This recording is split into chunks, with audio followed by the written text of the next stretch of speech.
Then please start with the self-introduction.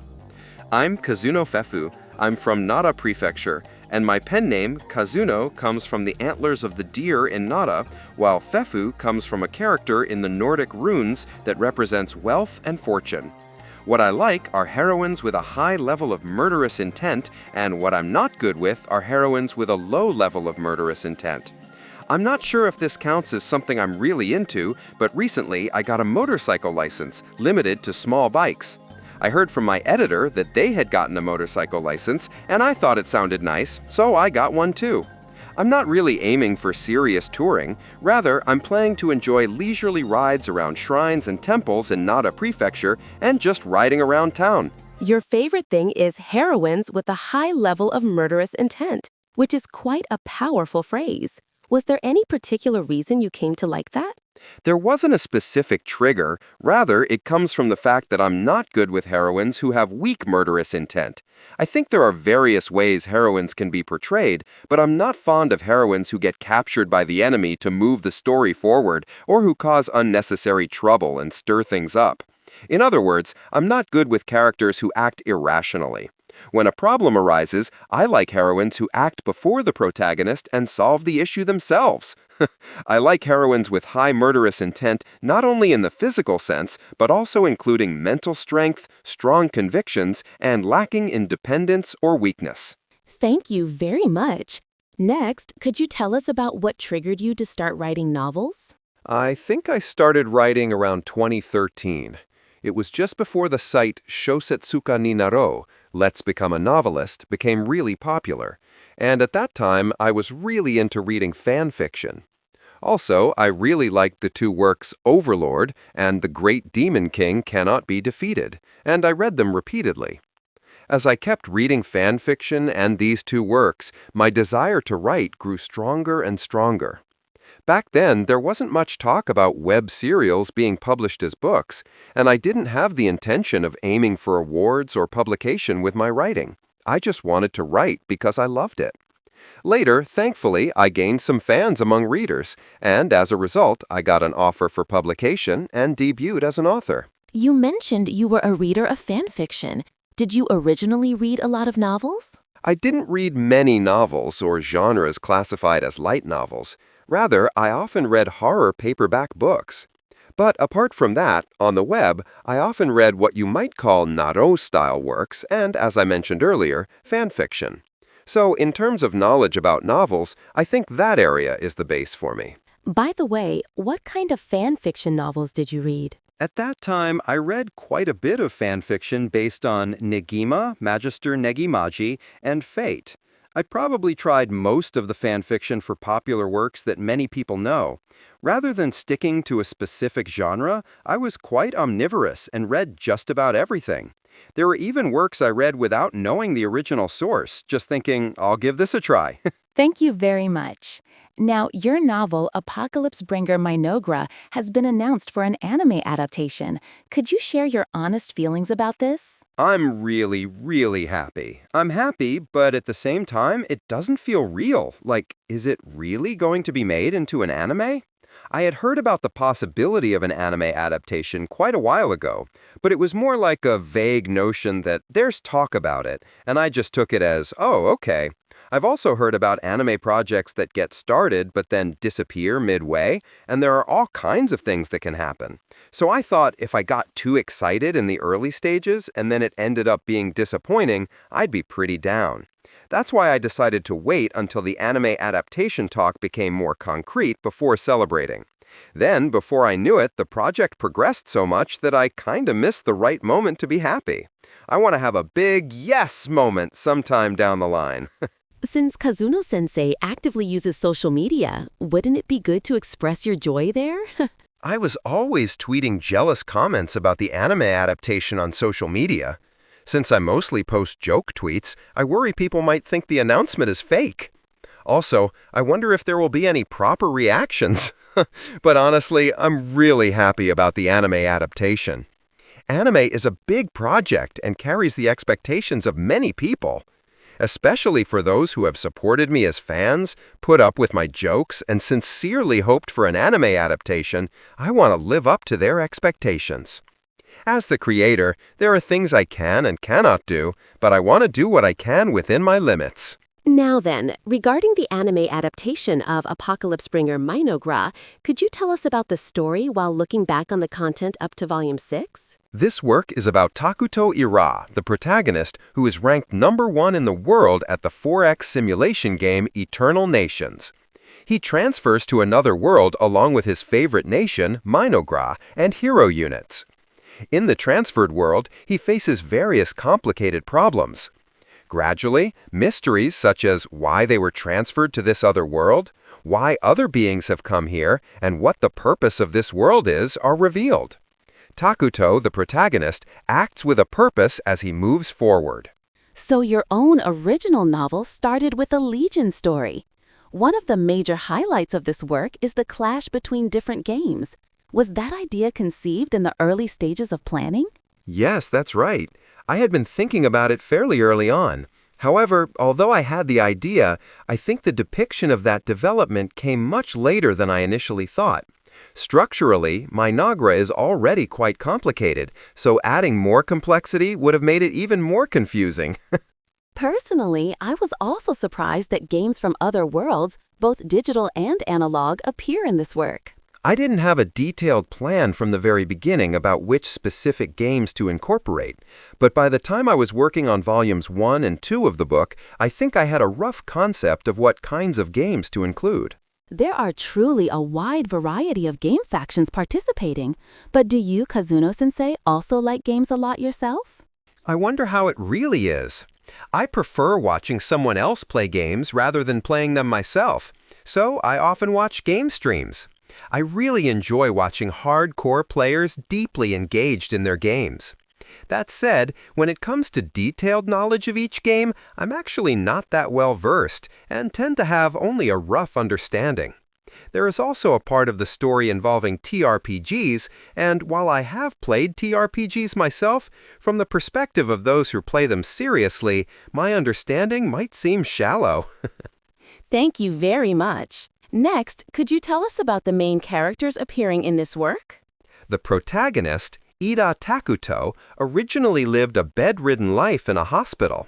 Having nothing else to do, he started playing games, and as a result, he became a top player in Eternal Nations. Due to his circumstances, he is not good at communicating with others. Takuto is transported to another world along with the country of Mynoghra and his favorite in-game character, Atu. It's not that he cannot understand other people's emotions, but he has little interest in others' thoughts and feelings, which sometimes leads to a cold side. This is partly because of his poor interpersonal skills, but that's the kind of character he is. Atu, the Dirty Mud, is one of the hero units of Mynoghra and was transported to the other world together with Takuto. She trusts Takuto above all else and deeply respects him. As a character, she has a strong killer instinct and is not the type to be protected by the protagonist. Rather, she steps forward ahead of him to defeat enemies. The hero unit of Mynoghra, Isla, queen of all insects, although she appears as a grotesque insect-like figure, is said to be the only conscience within Mynoghra. She is a kind character who cares about others. There is quite a gap between her appearance and personality.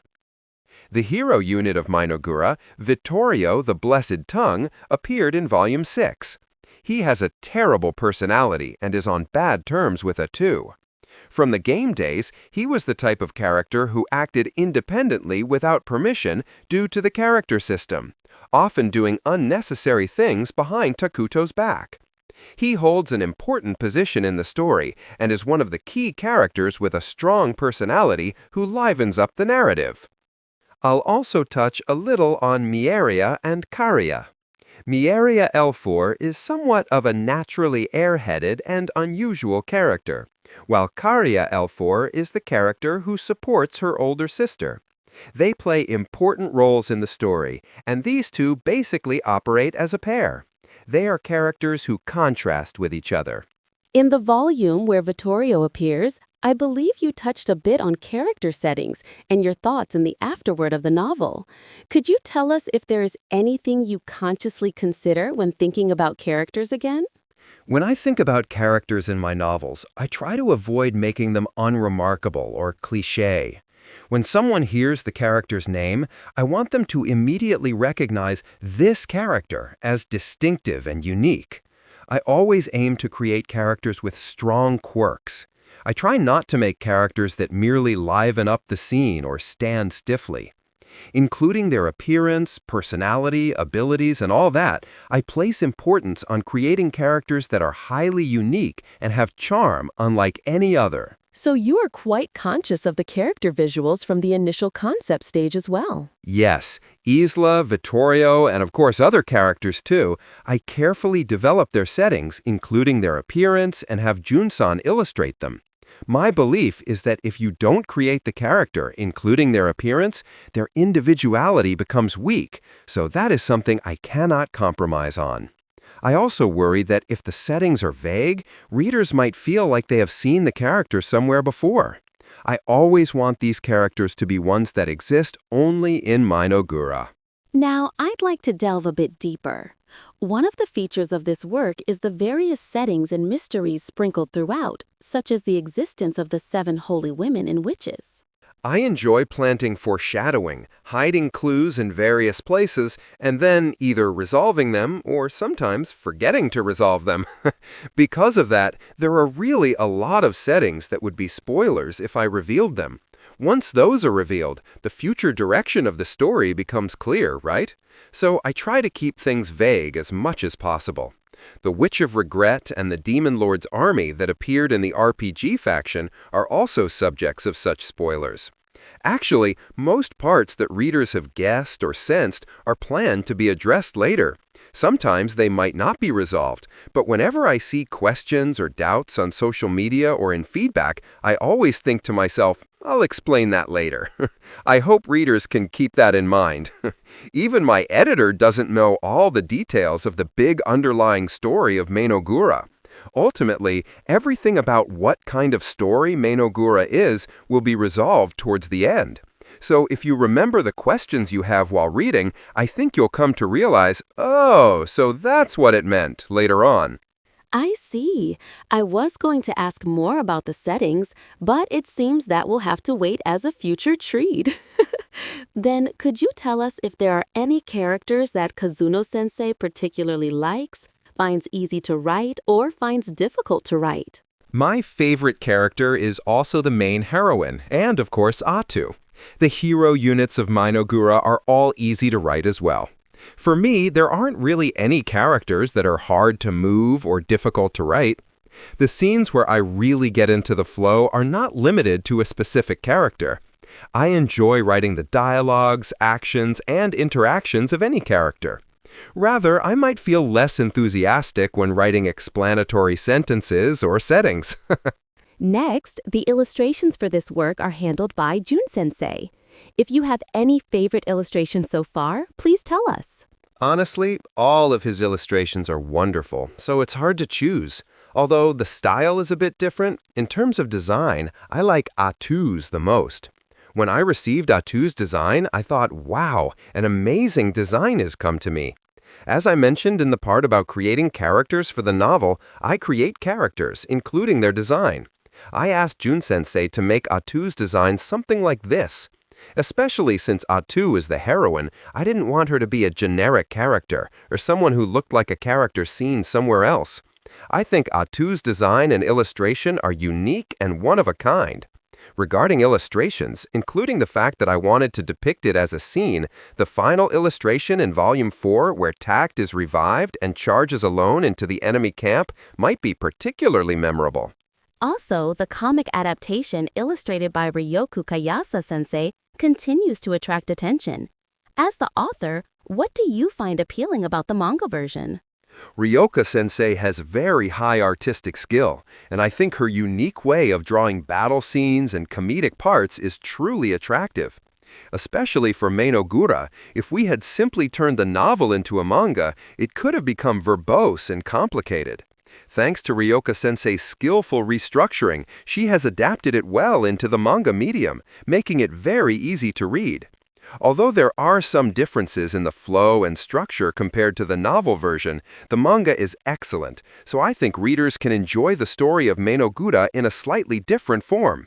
The ability to restructure various scenes and to depict characters' evil sides, battles, comedic elements, and cute characters all in one manga artist is a rare talent, so I truly feel fortunate to have met such a wonderful manga artist.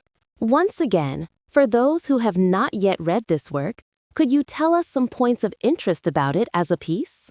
Since an evil army is one of the themes, I would recommend it to those who like stories about legions. Also, as the novel progresses toward its latest volume, various forces and stories become intertwined, so I hope people who like somewhat complex stories will read it as well. I'm not used to promoting highlights, but if you're interested, please do take a look. Could you tell us about your future goals and ambitions? Speaking of ambitions, though it might be a bit premature, I hope we can have a second and third season of the anime.